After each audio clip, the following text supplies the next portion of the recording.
New fallout from the deadly shooting of an ICU nurse in Minnesota, Alex Pretti, by a federal agent in Minneapolis. Family and colleagues describe him as a calm presence, a mentor who taught kindness and patience. Federal officials say Pretti interfered with a law enforcement operation. ABC's Sophie Flay has the story.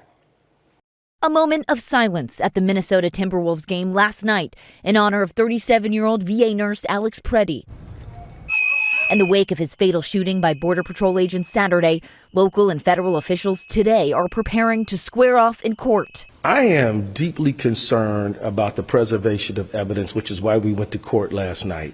Today, state officials will ask a judge to extend a restraining order, banning federal authorities from altering evidence related to Pretti's shooting. They'll also try to convince a judge to halt the deployment of federal agents into Minnesota after 3 shootings in 3 weeks. In a new interview, President Trump says his administration is now reviewing everything related to Pretti's shooting and suggests he's open to withdrawing immigration officials from Minnesota, saying, "At some point, we will leave." No more Minnesota night! Protesters gathered in cities across the country yesterday, none bigger than in Minneapolis, where multiple vigils for Pretti were held. Border Patrol officials say the shots were fired Saturday while they were conducting a targeted operation for a man in the country illegally. They claim Pretti approached agents with a 9mm semi-automatic handgun along with 2 magazines and said agents tried to disarm him, but he violently resisted.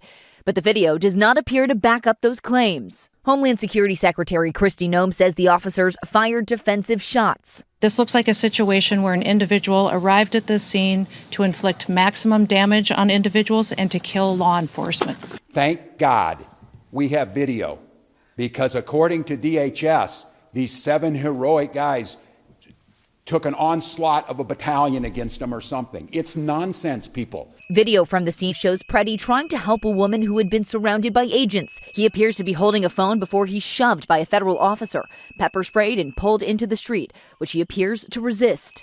3 officers appear to grapple with Pretti. 1 agent appears to repeatedly hit him. Another appears to draw a handgun, while yet another agent can be seen removing a gun from Pretti's waistband. Graphic video then shows an officer firing several shots as Pretti falls to the ground. Sophie Flay, ABC News, New York.